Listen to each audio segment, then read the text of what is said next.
आज हम करेंगे आपकी 5th क्लास की हिंदी की जो न्यू बुक आई है वीणा, उसका चैप्टर नंबर 8। इससे पहले हम इस बुक के 7 चैप्टर कंप्लीट कर चुके हैं विद क्वेश्चन आंसर। वो वीडियोस भी आप देख सकते हैं जाके, लिंक आपको डिस्क्रिप्शन बॉक्स में मिल जाएगा। ठीक है, आज हम करेंगे चैप्टर नंबर 8 और इस चैप्टर का नाम है काजीरंगा राष्ट्रीय उद्यान की यात्रा। काजीरंगा कहाँ पर है? काजीरंगा एक वन अभ्यारण्य का नाम है। राष्ट्रीय उद्यान है, उद्यान होता है बाग बगीचा। ठीक है, तो राष्ट्रीय उद्यान है ये वहाँ का है और काजीरंगा है असम में। ठीक है, असम में ब्रह्मपुत्र नदी जो बहती है। अब आपको पता होना चाहिए, एक जनरल नॉलेज का क्वेश्चन भी आ गया कि अगर आपसे कोई पूछे कि असम में कौन सा राष्ट्रीय उद्यान है या बाग है, तो आप क्या बताएंगे? काजीरंगा है। कौन सी नदी के तट पे स्थित है ये? तो ये ब्रह्मपुत्र नदी पे स्थित है। ठीक है, तो आज हम उसी राष्ट्रीय उद्यान की यात्रा करेंगे। देखो उसके बारे में क्या है। तो यहाँ पे आपको एक लेटर दिया हुआ है जिसे हमें पढ़ना है। प्रिय बच्चों, यह पत्र मैं तुम्हें काजीरंगा राष्ट्रीय उद्यान से लिख रहा हूँ। काजीरंगा उद्यान असम में ब्रह्मपुत्र नदी के तट पर स्थित है। देखो आगे ना नॉलेज, काजीरंगा उद्यान कहाँ पर स्थित है? असम में ब्रह्मपुत्र नदी के तट पर स्थित है। ठीक है, यहाँ विभिन्न प्रकार के पशु व पक्षी हैं। आज सुबह ही हम हाथियों पर चढ़कर उद्यान देखने गए। उद्यान अब मैंने आपको बता दिया क्या होता है, बाग बगीचा जहाँ पे बहुत सारे पशु पक्षी रहते हैं। तो आज ये बता रहे कि आज सुबह ही हम हाथियों पर चढ़ के, हाथियों पर बैठकर वो जो बगीचा था या राष्ट्रीय उद्यान था वो देखने गए। इसके लिए हमें बहुत सवेरे उठना पड़ा, तब सूरज भी नहीं निकला था। तो कह रहे बहुत सुबह उठना पड़ा था, सूरज भी नहीं आया था तब तक। हम उठ गए, तैयार हो गए जल्दी से। उद्यान में सैकड़ों पशु थे।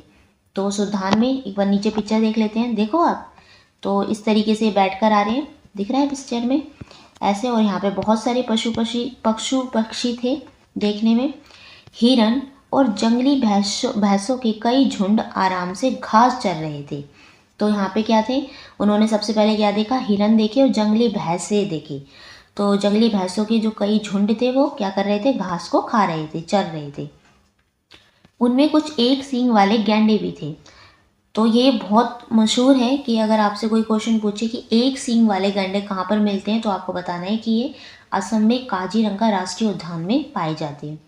इसी पशु के कारण काजीरंगा पूरे संसार में प्रसिद्ध हो गया है। आगे ना नॉलेज की बात। तो इस तरीके से भी आपसे क्वेश्चन पूछ सकते हैं कि एक सींग वाले गैंडे कहाँ पे मिलते हैं, तो आप ये बताएंगे काजीरंगा में मिलते हैं। काजीरंगा कहाँ है? असम में है। कौन सी नदी के तट पर है? ब्रह्मपुत्र नदी के तट पर है। ठीक है, हिरणों और भैंसों ने हमें संदेह की दृष्टि से देखा। संदेह होता है कि मतलब जिसे किसी पे शक हो। तो जैसे ये निकल के जा रहे थे, वहाँ पे जो हिरन थे और भैंस थी, उन्होंने उसको ऐसे शक की नज़रों से देखा और अलग हट गए। पर गैंडे वहीं जमे रहे, गैंडे वहीं खड़े थे। हमने एक सींग वाला गैंडा पहली बार देखा था। यह हाथी के बाद भारत का सबसे बड़ा पशु है। तो क्या कह रहे हैं कि सबसे बड़ा जानवर कौन सा है? सबसे बड़ा जानवर है जो पशु है वो हाथी है। और हाथी के बाद जो दूसरे नंबर पे सबसे बड़ा जानवर आता है वो क्या है? वो है एक सींग वाला गैंडा। इसको इंडियन राइनो यानी भारतीय गैंडा भी कहते हैं। ये आपको पता होना चाहिए, इसे इंडियन राइनो या भारतीय गैंडा भी कहा जाता है। यह केवल भारत और नेपाल के जंगलों में ही पाया जाता है। ये भी तो एक सींग वाला गैंडा कहाँ पे पाया जाता है? केवल भारत और नेपाल के जंगलों में ही पाया जाता है। ठीक है, इंडियन राइनो यानी भारतीय गैंडे के शरीर पर मोटी तह होती है। तह यानी कि जैसे चर्बी जो होती है ना, तो उसके शरीर पे पिक्चर में देख रहे हो, तो इसकी जो चर्बी होती है बहुत मोटी होती है, जैसे वह कवच पहने हो। ऐसा लगता है कि जैसे उसने कोई ऊपर से कवच पहन रखा हो। जैसे पहले के जो लोग युद्ध वगैरह करते थे ना, तो ऊपर से वो एक कवच सा पहन लेते थे ताकि उन्हें डायरेक्ट तलवार वगैरह ना लगे। उनका जो कवच होता था ना, आगे से लोहे का या किसी ऐसी चीज़ का बना होता था जिससे डायरेक्ट उन्हें तलवार चीज़ें वगैरह ना लगे, है ना। तो वही है, तो वो इस तरीके से कवच पहने रहता है। मोटा जो एक सींग वाला जो गैंडा है, उसकी जो शरीर पे जो तह होती है, मतलब उसकी चर्बी जो होती है वो बहुत मोटी होती है। इस पर हमारे महावत ने एक रुचिकर कथा सुनाई। महावत क्या होता है? महावत होता है जो हाथियों की देखभाल करता है। जैसे कि इस पिक्चर में देख रहे हो आप साइड में, ये जो आदमी इस पे बैठा है ना, तो ये हाथी को चला भी रहा है, हाथी की देखभाल भी करता है, तो महावत उसे कहा जाता है। तो इसी बात पे जो महावत है, उन्होंने एक रुचिकर इंटरेस्टिंग कहानी सुनाई। क्या कहानी सुनाई? देखो, भगवान कृष्ण ने एक बार सोचा कि हाथी के बदले गैंडे को रण क्षेत्र में भेजा जाए। रण क्षेत्र होता है युद्ध क्षेत्र, जहाँ पे युद्ध किया जाता है, वो वाली जगह। तो वो कहानी सुना रहा है कि एक बार भगवान कृष्ण ने सोचा कि हम युद्ध में हाथी की जगह गैंडे को ले जाते हैं। उन्होंने उसे कवच पहनाकर अभ्यास करवाया। तो किसको? गैंडे को अभ्यास करवाया गया कवच वगैरह पहनाकर। पर गैंडा निर्देशों का पालन ना कर सका। निर्देश यानी कि जो इंस्ट्रक्शन दिए गए ना, तो गैंडे ने उस इंस्ट्रक्शन को पालन नहीं किया, उसके मतलब जो बताया गया उसने वो फॉलो नहीं किया। बस भगवान कृष्ण ने कवच सहित ही उसे वापस वन में भेज दिया। इसलिए भगवान कृष्ण ने क्या करा, जो उसे कवच पहनाया था ना, उसका कवच नहीं उतारा, बल्कि उसे वो कवच पहने हुआ ही जंगल में छोड़ दिया। ठीक है, युद्ध में नहीं लेकर गए। सैकड़ों वर्ष पहले इंडियन राइनो यानी भारतीय गैंडे पश्चिमी में पेशावर से लेकर पूर्व में असम तक पाए जाते थे। पेशावर कहाँ है? ये है आपका पाकिस्तान में। तो जैसे अगर हम अपने मैप की बात करें, जैसे ये है ना मैप हमारा, ठीक है, इस तरीके में थोड़ा सा आपको हल्का सा नॉलेज दे रही हूँ बस। ये है मैप, ये है आपका पाकिस्तान वाला हिस्सा, यहाँ कॉर्नर पे आपका असम बिल्कुल लास्ट में। तो पहले ये पूरे क्षेत्र में पाए जाते थे, बता रहे ना, पश्चिम में पेशावर से लेकर पूर्व में असम तक पाए जाते थे। ठीक है, पर राइनो के सींग पाने के लिए उनका शिकार किया गया। तो जो राइना होता है, मतलब जो एक सींग वाला गैंडा है, उसके सींग जो है लोग क्या करते हैं, काट लेते हैं। उसकी कई चीज़ें बनाई जाती है, हम आगे पढ़ेंगे। तो उसका क्या करते थे लोग, उनका शिकार कर लेते थे उनके सींग के लिए, उस गैंडे को मार देते थे। लोग ये मानते थे कि सींग में औषधि संबंधी गुण है। तो लोगों का मानना था कि जो डायनासोर का जो एक सींग है उसमें बहुत सारी औषधि है, कई चीज़ों का वो इलाज कर सकता है। बाद में वैज्ञानिकों ने सिद्ध किया कि सींग में ऐसा कुछ नहीं है। लेकिन बाद में जब साइंटिस्ट वगैरह थे, उन्होंने देखा कि सींग में सच में कोई औषधि पाई जाती है, तो ऐसा कुछ नहीं निकला। इंडियन राइनो भारतीय गैंडों का शिकार इतनी अधिक संख्या में हुआ कि अब उनकी संख्या कम हो गई है। तो बहुत सारे गैंडे मार दिए गए, इतने मार दिए गए, अब उनकी संख्या ही कम हो गई है। इनमें आधे से अधिक काजीरंगा में रहते हैं, इसलिए पूरे संसार में पशु प्रेमी इसे देखने काजीरंगा आते हैं। तो अब ज़्यादा तो गैंडे बचे ही नहीं, कहाँ पे है? सिर्फ असम में काजीरंगा में ही पाए जाते हैं, इसलिए बहुत दूर दूर से पूरे संसार के लोग इन्हें देखने यहाँ पे आते हैं। हमारा हाथी आगे बढ़ा तो एक मादा राइनो यानी गैंडा अपने बच्चों के साथ दिखाई दी। मतलब एक फीमेल जो गैंडा थी वो दिखाई गई, कहाँ पे? अपने बच्चों के साथ दिखाई दी। महावत हमें पास नहीं लेके गए। जो महावत थी, जो हाथी को चला रहे थे, उसकी देखभाल करते हैं, वो हमें उस गैंडे के पास नहीं लेके गए। उन्होंने कहा कि शिशु साथ में हो तो मादा राइनो गैंडा हिंसक हो जाती है। तो उन्होंने कहा कि अगर जब जो भी गैंडा है उसके साथ उसका अगर बच्चा है, तो अगर हम उसके पास जाएंगे तो वही सोचेगा कि ये मेरा बच्चा छीन लेंगे, तो इसलिए क्या हो जाती है, वो हिंसक हो जाती है, वो मार भी सकती है। हाथी के पास आने पर वह हमला कर सकती है। ठीक है, ये बताया उन्होंने। सुबह की यात्रा में हमने हिरणों की अनेक झुंड देखे। काजीरंगा में 4 प्रकार के हिरण हैं। अब देखो, काजीरंगा में 4 प्रकार के हिरण पाए जाते हैं। भौंकने वाला हिरण एक है, जो हिरण भौंकता है। बौने सुअर हिरण, दलदली हिरण और सांबर हिरण, 4 प्रकार के हिरण यहाँ पे पाए जाते हैं। हमें वहाँ जंगली सुअर भी दिखाई दिए। उस जो राष्ट्रीय उद्यान था उसमें हमने जंगली सुअर भी देखे। हमारी यात्रा शीघ्र समाप्त हो गई। मेरा मन अभी भरा नहीं था। तो जो भी ये जो लेटर लिख रहे हैं वो क्या कह रहे हैं, हमारी यात्रा जो हम यात्रा कर रहे थे बहुत जल्दी समाप्त हो गई, हमें बहुत इंटरेस्ट आ रहा था। अगले दिन सुबह का नाश्ता करके हम फिर निकल पड़े। इस बार हम जीप में गए थे। तो अब दोबारा से अगले दिन भी गए वो घूमने के लिए, क्योंकि बहुत बड़ा राष्ट्रीय उद्यान है, एक बार में तो घूमा नहीं जा सकता, और फिर हाथी भी बहुत धीरे धीरे चलता है। तो अगले दिन वो किस में गए? जीप में गए, गाड़ी में गए। साथ में वन संरक्षक भी था। वन संरक्षक कौन होता है? जो उस वन की, जो उस जंगल की देखभाल करता है, तो वो भी था उनके साथ। ड्राइवर हमें एक बील यानी झील की ओर ले गया। बील का मतलब क्या है? झील। तो जो ड्राइवर था, जो जीप चला रहा था, वो हमें एक झील की ओर लेकर गया। बील पर सैकड़ों पक्षियों के झुंड थे। अब उन्होंने पक्षी देखे, पहले क्या देखे थे? पशु देखे थे। अब बहुत सारे पक्षी कौन कौन से थे? एक था पेलिकन, एक जल पक्षी है, सारस देखा, बगुला और कलहौन इत्यादि उन्होंने वहाँ पे पक्षी देखे। एक ही स्थान पर इतने सारे पक्षी मैंने कभी नहीं देखे थे। बील के पानी में कुछ ऊदबिलाव भी उछल कूद कर रहे थे। तो बता रहे कि इतने सारे पक्षी मैंने एक साथ कभी नहीं देखे थे, सारे उस झील के आसपास थे, ऊदबिलाव भी देखे मैंने वहाँ पे।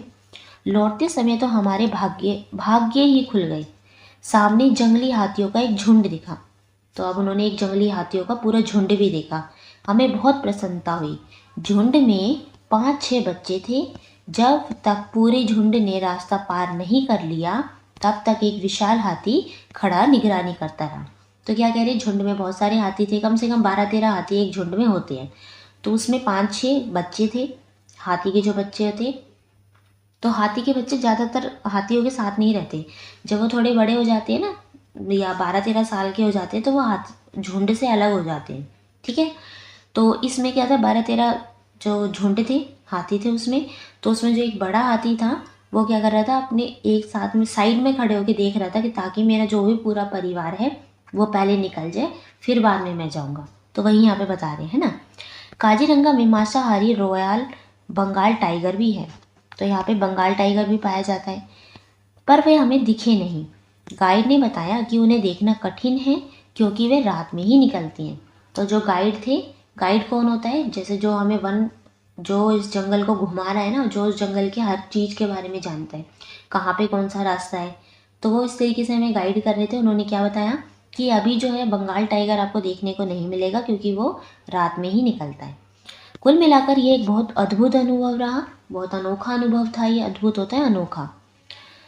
तो काजीरंगा में अलग अलग प्रजाति के पशु शांति और भाईचारे से संग संग रहते हैं। तो काजीरंगा में अलग अलग जो जाति के पशु हैं, पक्षी हैं, बहुत सारे हैं अलग अलग प्रकार के। वो सब क्या है, भाईचारे, यानी कि एक साथ मिलजुल कर रहते हैं, लड़ते नहीं है। ये नहीं है कि भाई हमारे में क्या हो जाता है, अगर एक डेस्क पे भी 2 बच्चे बैठे हो ना और कोई मतलब लड़ाई हो जाए तो क्या कहते हैं, मेरा डेस्क से भाग जाओ। हम ऐसे करते हैं ना, छोटी छोटी बातों पे लड़ते हैं। तो लेकिन यहाँ देखो कितने सारे पशु पक्षी एक ही साथ एक ही जगह पे रह रहे हैं ना। मेरे मन में ये बात बार बार उठ रही थी कि क्यों नहीं मानव भी इनकी तरह ही शांतिपूर्वक मिलजुल कर रहता। तो ये क्या है, तो ये जो भी लेटर लिख रहे हो, क्या कह रहे हैं कि इन पशु और पक्षियों को देखकर मेरे मन में ये बात बार बार आ रहा था कि कैसे क्यों नहीं मनुष्य भी इनकी तरह एक साथ मिलजुल कर रहते, कि ये पशु हैं पक्षी हैं, कैसे एक साथ मिलजुल कर रह रहे हैं। हम अपने वन्य साथियों से बहुत कुछ सीख सकते हैं, है ना। तो ये कह रहे हैं कि हम क्यों नहीं, हम अपने वन्य साथियों से, जो हमारे जंगल के जो साथी हैं, पशु हैं पक्षी हैं, इनसे हमें बहुत कुछ सीखने को मिलता है। तो ये जो लेटर लिखा है, ये लिखा है तुम्हारे चाचा अरूप। तो अरूप कुमार दत्ता ने ये लेटर लिखा है। ठीक है, मतलब ये चैप्टर ही अरूप कुमार दत्ता जी ने लिखा है। और ये जो लेटर के रूप में जो लिखा गया है वो क्या है, तुम्हारे चाचा अरूप, इस तरीके से उन्होंने लेटर लिखा है। ठीक है, तो इसके साथ ही आपका चैप्टर तो ख़त्म हो जाता है, अब इसके क्वेश्चन आंसर शुरू हो जाते हैं। तो सबसे पहले है बातचीत के लिए। अच्छा, इसमें जो भी कठिन शब्द आए थे वो उनका जो मीनिंग था मैंने आपको साथ साथ बता दिया है। ठीक है, और अगर आपको अलग से पूछना है तो आप नीचे कमेंट करके पूछ सकते हैं, वो भी यहाँ पे अपलोड कर दिया जाएगा। अब इसके क्वेश्चन आंसर देख लेते हैं। सबसे पहले है बातचीत के लिए। प्रश्न पहला है, इसमें नीचे दिए गए चित्र को ध्यान से देखिए, इसमें कौन से पशु पक्षी दिखाए गए हैं। अब नीचे आपको चित्र दिया गया है, इसमें आपको पशु पक्षियों के नाम बताने हैं। तो सबसे पहले देखो, सबसे पहला जो चित्र है ये है पेलिकन का। ये इस तरीके से होता है, पानी में रहता है। फिर है ये हाथी, ये है गैंडा, नीचे है तेंदुआ साइड में ये वाला, ये है हुदहुद पक्षी, ये अपनी चोंच से इसमें लकड़ी में वो करता रहता है, मतलब तोड़ता रहता है इसमें। ये है भेड़िया, नीचे है हिरन, ये हिरन है, और ये है बाघ। ठीक है, प्रश्न दूसरा देखते हैं, आपने इन पशु पक्षियों को कहाँ कहाँ देखा है। अब आपको बताना है इनमें से जो आपने पशु पक्षी अगर कहीं देखे हैं तो कहाँ देखे हैं। तो इसका आंसर मैंने ये लिखा है, इन पशु पक्षियों को हमने चिड़ियाघर, राष्ट्रीय उद्यानों आदि में देखा है। चिड़ियाघर वगैरह में हमने पशु पक्षी देखे हैं। ठीक है, आपने कहीं और देखे हैं तो आप उनका नाम यहाँ पे लिख सकते हैं। प्रश्न तीसरा देखते हैं, इस पाठ में पशुओं के स्वभाव के बारे में क्या क्या बताया गया है, आपको ये बताना है। कि हमने चैप्टर पढ़ा ना, हमने इस चैप्टर में हमने पढ़ा कि कौन से पशु की क्या विशेषता है, कौन से पक्षी की क्या विशेषता है, तो आपको वो बतानी है। तो जैसे मैंने यहाँ लिखा है, इस पाठ में बताया गया है कि पशु पक्षी आपस में मिलजुल कर रहते हैं। यदि उनके बच्चों पर किसी प्रकार का खतरा आए तो वे हिंसक भी हो जाते हैं। तो जो पशु पक्षी हैं वो एक साथ में मिलकर रहते हैं, है ना। और अगर उन बच्चों पे कोई भी खतरा आता दिखते हैं तो वो क्या हो जाते हैं, हिंसक हो जाते हैं या मार भी सकते हैं। ठीक है, प्रश्न चौथा आपसे पूछा गया, आप कहाँ कहाँ की यात्रा पर जाना चाहेंगे और क्यों। अब आपसे पूछा है कि आपने इस चैप्टर को पढ़ा, यहाँ पे एक राष्ट्रीय उद्यान के बारे में बताया गया है। अब आपसे पूछा जा रहा है कि आप कहाँ कहाँ घूमने या यात्रा पे जाना चाहेंगे। तो इसमें आप अपनी तरफ से भी आंसर लिख सकते हैं। तो इसका आंसर आपको खुद लिखना है, थोड़ा सा आइडिया मैं दे देती हूँ। जैसे आप लिख सकते हैं कि मैं चिड़ियाघर घूमने जाना चाहता हूँ, या कुछ ऐसी जगह जहाँ पे बहुत सारे पशु पक्षी हों, इस तरीके से मैं इस जगह पे घूमने जाना चाहता हूँ, ठीक है, आप वो लिख सकते हैं यहाँ पे। नेक्स्ट है पार्ट से, निम्नलिखित प्रश्नों के सही उत्तर पर तारे का चित्र बनाइए। यहाँ एक से अधिक उत्तर भी सही हो सकता है, तो आपको स्टार बनाना है जो भी आंसर ठीक है। एक से ज़्यादा आंसर भी यहाँ पे हो सकते हैं। प्रश्न पहला है, चाचा अरूप को यात्रा के समय किसने संदेह की दृष्टि से देखा? तो कौन कौन था जो उनको शक की नज़रों से देख रहा था जैसे वो आए? तो हमने चैप्टर में पढ़ा था कि हिरणों ने और भैंसों ने उन्हें शक की यानी संदेह की दृष्टि से देखा था, इसलिए हमने यहाँ पे स्टार बनाया है। ओके। प्रश्न दूसरा है, काजीरंगा में रॉयल बंगाल टाइगर भी है, उन्हें देखना कठिन है क्योंकि? जो बंगाल टाइगर था हमने पढ़ा था ना उसके बारे में, वो कब निकलता था? वो केवल रात में ही निकलते थे, ठीक है, इसलिए उन्हें देखना थोड़ा कठिन था, मुश्किल था। इसके आगे स्टार बनेगा। नेक्स्ट है प्रश्न तीसरा है, एक विशाल हाथी तब तक निगरानी करता रहा जब तक पूरे झुंड ने रास्ता पार नहीं कर लिया, ठीक है, तो ये हो जाएगा इसका आंसर। तो फर्स्ट वाले में तो 2 आंसर थे, हमने 2 स्टार बनाए हैं, बाकी सबके एक एक आंसर है, ठीक है। नेक्स्ट है सोचिए और लिखिए। सोचिए और लिखिए, निम्नलिखित प्रश्नों के उत्तर अपने लेखन पुस्तिका में लिखिए। अब यहाँ पे आपसे कुछ प्रश्न पूछे हैं। प्रश्न क है इसमें, यह पाठ एक पत्र है। हमने देखा ना, हमने शुरू से एक लेटर सा पढ़ा है जो अरुण के चाचा लिखते हैं। यह पत्र किसने, किसे और क्यों लिखा, ये बताना है आपको। तो फर्स्ट का आंसर देखो यहाँ पे है, यह पत्र अरूप कुमार दत्ता ने बच्चों को अपने काजीरंगा राष्ट्रीय उद्यान की यात्रा का अनुभव बताने के लिए लिखा है, ठीक है। प्रश्न ख है इसमें, मादा गैंडा कब और क्यों हिंसक हो जाती है? तो सेकंड का आंसर देखो, मादा गैंडा अपने बच्चों पर किसी प्रकार का खतरा भांपने पर हिंसक हो जाती है। भांपने यानी कि उसे एक अंदाज़ा सा लग जाता है कि शायद कोई मेरे पे हमला हो सकता है। प्रश्न ग है, भारतीय गेंडों की संख्या क्यों घट रही है? तो थर्ड का आंसर यहाँ पर है, भारतीय गेंडों का सींग पाने के लालच में लोग इनका शिकार करते हैं, जिस कारण इनकी संख्या है जो घट रही है। प्रश्न घ है इसमें, भगवान कृष्ण ने हाथी के स्थान पर गेंडे को रण क्षेत्र में भेजने का विचार क्यों छोड़ दिया? तो भगवान कृष्ण ने गेंडे को कवच पहनाकर युद्ध क्षेत्र में भेजने का अभ्यास कराया था, पर वह निर्देशों का पालन ना कर सका, इसलिए उन्होंने गेंडे को रण क्षेत्र में भेजने का विचार छोड़ दिया, ठीक है। प्रश्न ड है, प्रथम दिन की यात्रा के बाद लेखक का मन क्यों नहीं भरा? तो इसका आंसर देखो, प्रथम दिन की यात्रा शीघ्र यानी कि जल्दी समाप्त होने तथा कई पशु पक्षियों को ना देख पाने के कारण लेखक का मन नहीं भरा, ठीक है। अब देखो प्रश्न दूसरा है, दिए गए चित्र को ध्यान से देखिए। अब यहाँ पे आपको एक पक्षी का चित्र दिया हुआ है, इसको ध्यान से देखना है आपको। यहाँ पक्षी से संबंधित एक प्रश्न दिया गया है। आप भी अपने लेखन पुस्तिका में इस पक्षी से संबंधित 3 और प्रश्नों का निर्माण कीजिए। तो आपको 3 प्रश्न ऐसे ही और बनाने हैं। जैसे एक एग्जाम्पल यहाँ पे आपको दिया हुआ है, यह चित्र किस पक्षी का है? एक तो ये प्रश्न बन सकता है। अब आपको 3 और बनाने हैं। तो हम पहला प्रश्न बना सकते हैं, ये कहाँ पाया जाता है। दूसरा प्रश्न है, इसका रंग कैसा होता है। और तीसरा प्रश्न है, ये पक्षी किस परिवार से संबंधित है, ठीक है। इस तरीके के हम 3 प्रश्न बना सकते हैं। अब आप चाहें तो अपनी मर्जी से भी प्रश्न यहाँ बना सकते हैं। नेक्स्ट है भाषा की बात। इसमें प्रश्न पहला है, कोष्टक में से उचित शब्द का चयन कर रिक्त स्थानों की पूर्ति कीजिए। अब यहाँ पे जो आपको खाली स्थान पूछे हुए हैं, रिक्त स्थान है, यहाँ पे इन दोनों में से आपको एक आंसर यहाँ पे फिल करना है, ठीक है। जैसे प्रश्न है, आज ही हम हाथियों पर चढ़कर उद्यान देखने गए, तो यहाँ आ जाएगा सुबह। आज सुबह ही हम हाथियों पर चढ़कर उद्यान देखने गए। ख है, हमने एक सींग वाला गैंडा पहली बार देखा, ठीक है। ग है, हमारी यात्रा कुछ जल्दी ही समाप्त हो गई।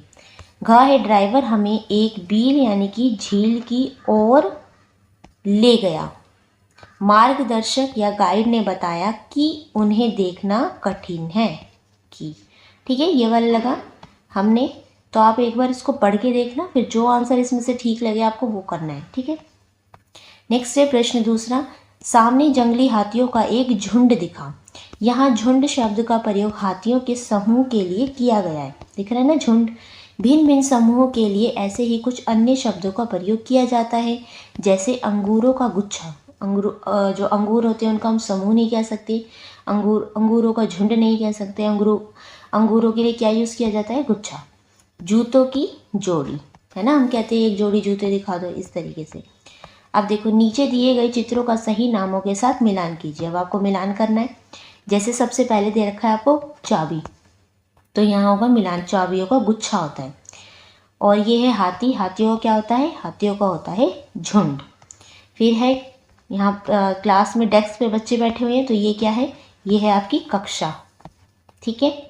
उसके बाद है हनी भी दिखाई हुई है आपको, तो मधुमक्खी का क्या होता है? ये होता है छत्ता। नेक्स्ट है यहाँ पे इतने सारे लोग खड़े हैं, ये क्या है? भीड़। फिर है लकड़ियाँ जब एक साथ बहुत सारी रखी होती है तो लकड़ियों का होता है गट्ठर। फिर है भेड़, बहुत सारी जब भेड़ हो तो वो कहलाती है रेवड़, ठीक है। अब नेक्स्ट आपसे प्रश्न पूछा है, अब मिलान किए गए समूह वाले शब्दों का वाक्य में प्रयोग कीजिए। जैसे मेले में बहुत ही भीड़ थी, तो अब आपको इन शब्दों से, साइड में जो शब्द दिए हुए ना, ये शब्द, इनसे आपको एक एक वाक्य प्रयोग बनाना है। जैसे मैंने बनाया है यहाँ पे, सबसे पहले है छत्ता, तो बच्चे ने गलती से मधुमक्खियों के छत्ते पर पत्थर मार दिया। गुच्छा, मेरे घर की चाबियों का गुच्छा कहीं खो गया है। गट्ठर, औरतें सिर पर लकड़ियों का गट्ठर उठाकर जंगल से लौट रही थी। झुंड, जंगल में हाथियों का झुंड नदी पर पानी पीने आया।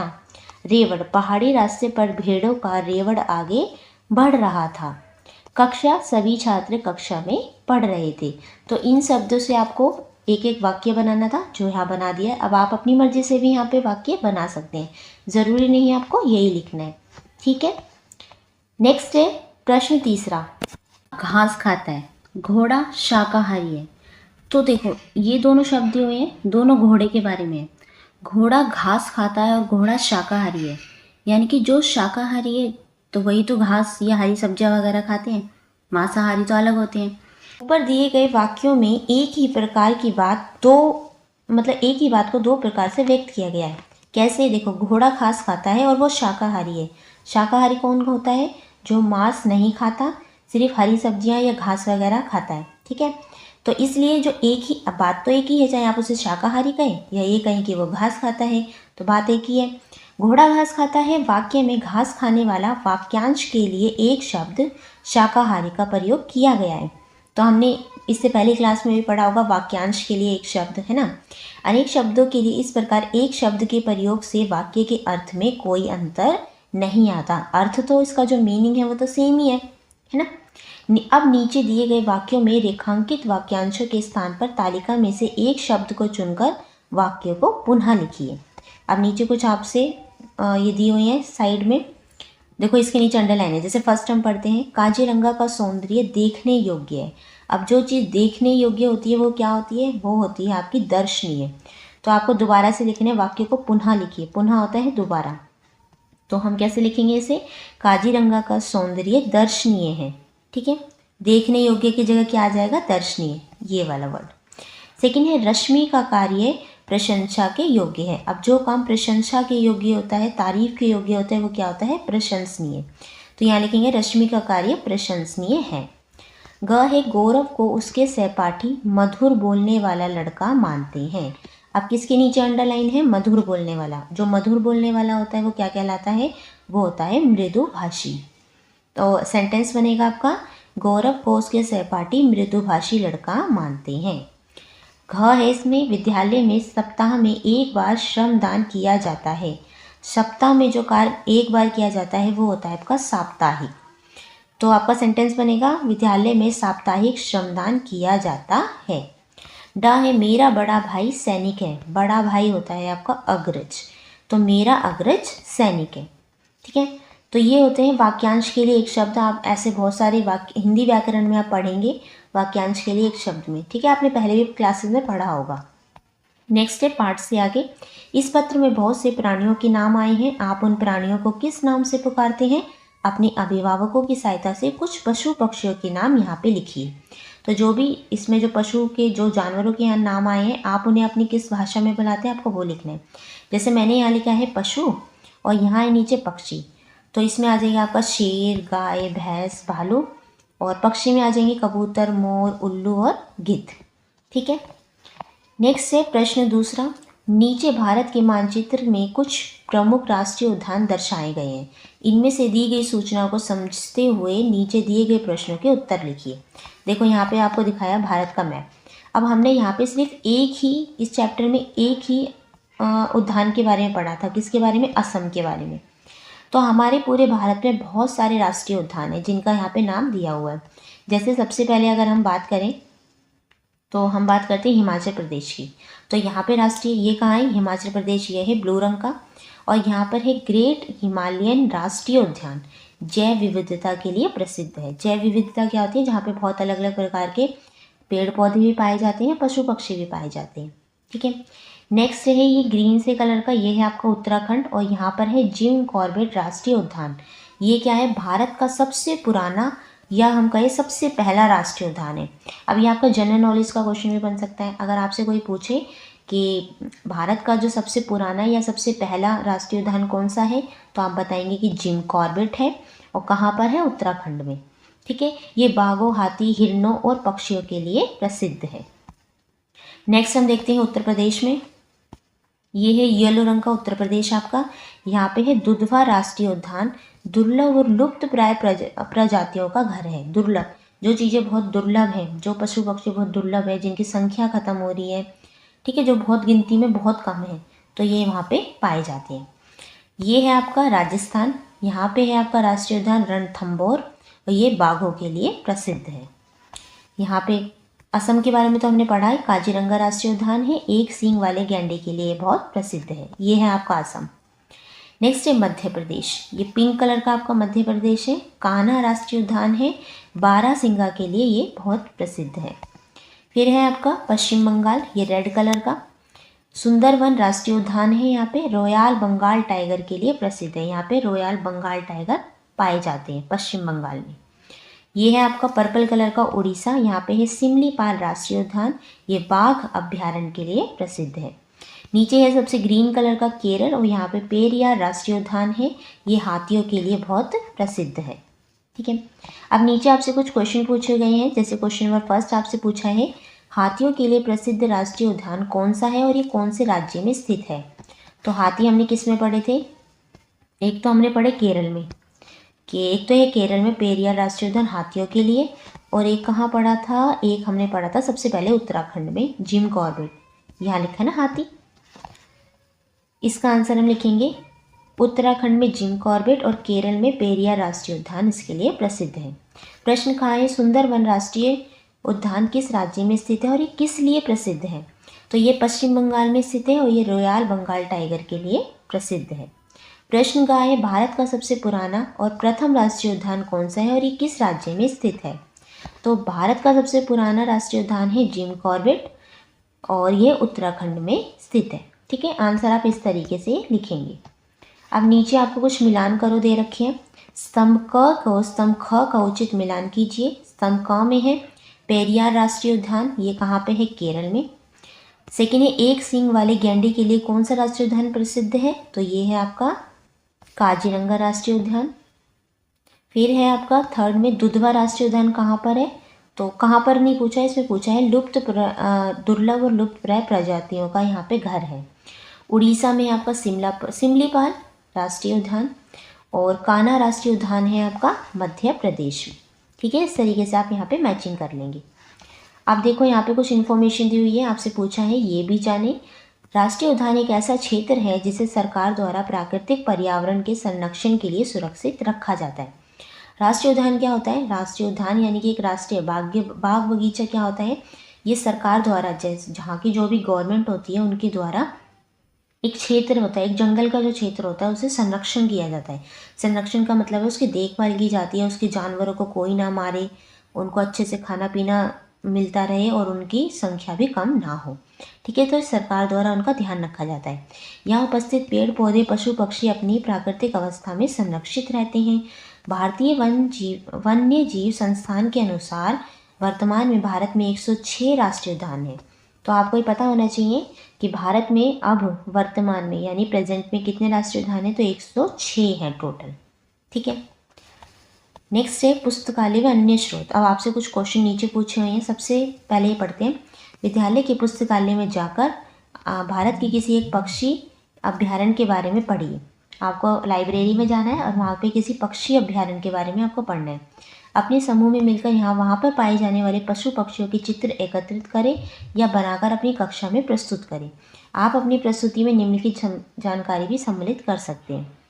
ठीक है, तो आपको वहाँ पे जो भी एक पक्षी है उसका चित्र आपको या तो कहीं से लेना है, नेट वगैरह से निकालना है, या आपको खुद ड्रॉ करके अपनी कॉपी में बनाना है और क्लास में दिखाना है। कुछ क्वेश्चन भी आपको बताने हैं, जैसे कि सबसे पहले आपको पता होना चाहिए पक्षी अभ्यारण्य क्या है। तो इसका आंसर हम देखते हैं।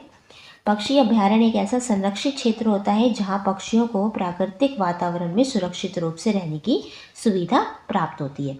अभ्यारण्य क्या होता है? अभ्यारण्य वही एक जगह होती है संरक्षित रहने की, एक जंगल टाइप होता है। वहाँ पे क्या होता है कि एक क्षेत्र रखा जाता है जहाँ पे कोई पक्षियों को मारे ना, और सरकार उसका ध्यान रखती है, और वहाँ पे एक प्राकृतिक पूरा वातावरण दिया जाता है, पेड़ पौधे होते हैं और भी बहुत सारे जानवर और पक्षी होते हैं जहाँ पे वो पक्षी को सुरक्षित रखा जाता है। प्रश्न ख है इसमें, इसकी स्थापना करने की आवश्यकता क्यों पड़ी? अब हमें पक्षी अभ्यारण्य बनाने की ज़रूरत ही क्यों पड़ी? तो देखो, पक्षियों की घटती संख्या और प्राकृतिक आवासों का नष्ट होना, क्योंकि दिन पर दिन पक्षियों की जो संख्या वो कम होती जा रही थी।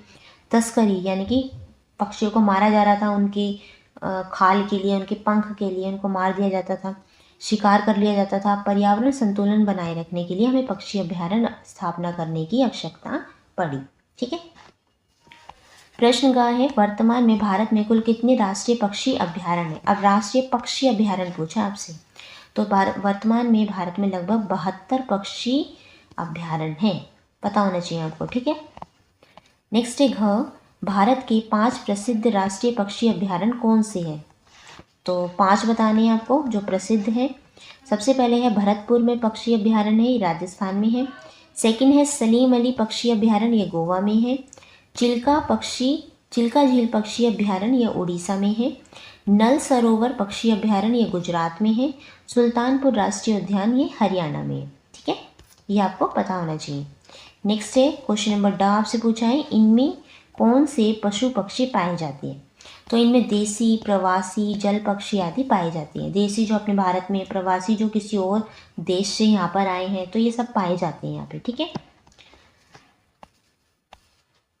इस जानकारी को ढूंढने तथा लिखने के लिए आप पुस्तकालय, अभिभावक या किसी अन्य स्रोत की सहायता भी ले सकते हैं। ठीक है, तो आप चाहे अपनी लाइब्रेरी से इनके बारे में और इन्फॉर्मेशन, या अपने घर में जो भी माता पिता हैं उनसे पूछ सकते हैं, और भी इन्फॉर्मेशन इसके बारे में ले सकते हैं। ठीक है, प्रश्न दूसरा देखते हैं। नीचे दिए गए बादलों में मछली और बंदर का चित्र बनाया गया है। अब आप भी दिए गए बिंदुओं को मिलाकर चित्र को पूरा कीजिए और उसमें रंग भरिए। दिख रहा है आपको, मछली बनाई गई है, यहाँ पे एक बंदर बनाया गया है। अब नीचे आपको ये पिक्चर दी हुई है ना, पेंसिल से क्या करना है आपको, ये जो पिक्चर है इस पर इस तरीके से पूरा बनाना है। ठीक है, और फिर इसमें कलर भी करने हैं, अच्छे से आप बना लेंगे पेंसिल से। ठीक है, ओके। अब नीचे आपको एक और इन्फॉर्मेशन दी हुई है, चैप्टर साइज से भी पढ़ लेते हैं, घूमो और देखो। तो बेसिकली आपको जो चैप्टर था वो यहाँ तक कंप्लीट हो चुका है। अब इसके साथ में एक और स्टोरी दी हुई है, इसे भी देख लेते हैं। लोकतल झील मणिपुर, मणिपुर में एक झील है जिसका नाम है लोकतल। मणिपुर राज्य की लोकतल झील भारत की एक ऐसी एकमात्र ताज़ा पानी की झील है जो तैरती हुई दिखाई देती है। इस सुंदर झील में घनी जलीय घास के बड़े बड़े हिस्से तैरते रहते हैं। इसमें घास के हिस्से देखो, इसमें जिन्हें फुमदी कहते हैं। क्या कहते हैं? फुमदी। सोचिए, इन फुमदियों पर मछुआरे अपनी झोपड़ी बनाकर रहते हैं। तो ये जो फुमदी होती है ना, जैसे ये पानी है, इसमें जो घास है ना ये तैरती हुई रहती है, यहाँ पे मछुआरे अपना घर भी बना के रहते हैं। फुमदी का सबसे बड़ा द्वीप 40 वर्ग किलोमीटर क्षेत्रफल का है। इस द्वीप पर भारत तथा विश्व का एकमात्र तैरता हुआ नेशनल पार्क भी स्थित है, जो केवुल लामजाओ नाम से जाना जाता है। अब आपको ये पता होना चाहिए कि अगर आपसे पूछे कोई एक नेशनल पार्क का नाम बताइए जो तैरता हुआ नेशनल पार्क है, तो क्या है उसका नाम? केवुल लामजाओ नेशनल पार्क। कहाँ पर है? मणिपुर में। कौन सी झील के पास? लोकतल झील के पास। ठीक है, भारतीय वैज्ञानिकों के अनुसार फुमदी में बहु एंजाइम उत्पादक जीवाणु और पौधों की वृद्धि के लिए उपयोगी रसायन भी मौजूद है। यहाँ अनेक जलीय पौधे, जानवर बिना संरक्षण के फल फूल रहे हैं। यहाँ बहुत सारे पौधे भी हैं, जानवर भी हैं जो यहाँ पे रहते हैं। मणिपुर का राज्य पशु संघई हिरण भी इस क्षेत्र में घूमता हुआ दिख जाता है। कौन सा हिरण? संघई हिरण। ठीक है, देखो ये वो दिखाया हुआ है वहाँ का, मणिपुर का जो तैरता हुआ नेशनल पार्क है। दिख रहा है आपको, यहाँ घर भी बनाया हुआ है और पूरा पानी है यहाँ पे, और यहाँ घास जो है वो तैरती हुई है। इसमें घर भी बनाए गए हैं बीच बीच में, काफ़ी बड़े बड़े हैं। दिख रहा है पूरा कितना दूर तक है। ओके, इसके साथ ही आपका चैप्टर, ओके, एक और स्टोरी दी हुई है यहाँ पे हरे भरे पहाड़ों की नगरी के बारे में, ये भी पढ़ लेते हैं। कहाँ की बात कही गई है? कर्नाटक में कुर्ग की बात कही है। कर्नाटक में एक जगह है कुर्ग। कुर्ग या कोडागु एक बहुत सुंदर पर्यटन स्थल है। पर्यटन स्थल होता है घूमने फिरने की जो जगह, जो अपनी प्राकृतिक सुंदरता के लिए प्रसिद्ध है। यह कर्नाटक का एक प्रशासनिक जिला है। यहाँ के हरे भरे पहाड़, घने जंगलों, मसालों, चाय, कॉफ़ी के बागान भी भरे पड़े हैं। प्रशासनिक जिला क्या होता है? जहाँ पे प्रशासन से संबंधित जो काम किए जाते हैं, ठीक है, वो। तो ये हरे भरे पहाड़ हैं, यहाँ पे घने जंगल हैं, मसाले, चाय, कॉफ़ी के लिए बहुत प्रसिद्ध है। इस कारण इसकी सुंदरता अद्भुत है। अद्भुत यानी कि अनोखी है। कुर्ग 3 तालुकों क्षेत्रों से मिलकर बना है, मदिकेरी, सोमवारपेट और विराजपेट। कुर्ग अपने शांत वातावरण और तथा सुंदरता के लिए पर्यटकों के मनपसंद स्थलों में से एक है। यहाँ का मौसम अधिकतर सौम्य रहता है। सौम्य यानी कि ना ज़्यादा ठंड होती है ना ज़्यादा गर्मी, अच्छा रहता है। गर्मी के मौसम में यहाँ का तापमान अधिक नहीं रहता। कुर्ग की मंडल पट्टी पहाड़ी की ऊंचाई से आप आकाश में घूमते हुए बादल को समीप से देखने का आनंद उठा सकते हैं। कुर्ग कावेरी नदी का उद्गम स्थान भी है। यह पता होना चाहिए कावेरी नदी कहाँ से निकलती है? कुर्ग से। कहाँ पे है? कर्नाटक में। यहाँ के ब्रह्मगिरी तथा पुष्पगिरी अभ्यारण्य अनेक दुर्लभ पशु पक्षियों के घर है। यहाँ पे कौन कौन से अभ्यारण्य है? ब्रह्मगिरी है और पुष्पगिरी है। जैसे एशियाई हाथी यहाँ पे पाया जाता है, चित्तीदार हिरण, सांबर हिरण, गौर, भारतीय बाइसन जिसे कहते हैं, आदि पशु तथा grey hornbill, Nilgiri, flycatcher, पन्ना कबूतर आदि यहाँ पे पक्षी पाए जाते हैं। नीचे यहाँ पे उसका पिक्चर भी दिखाया हुआ है, दिख रहा है आपको?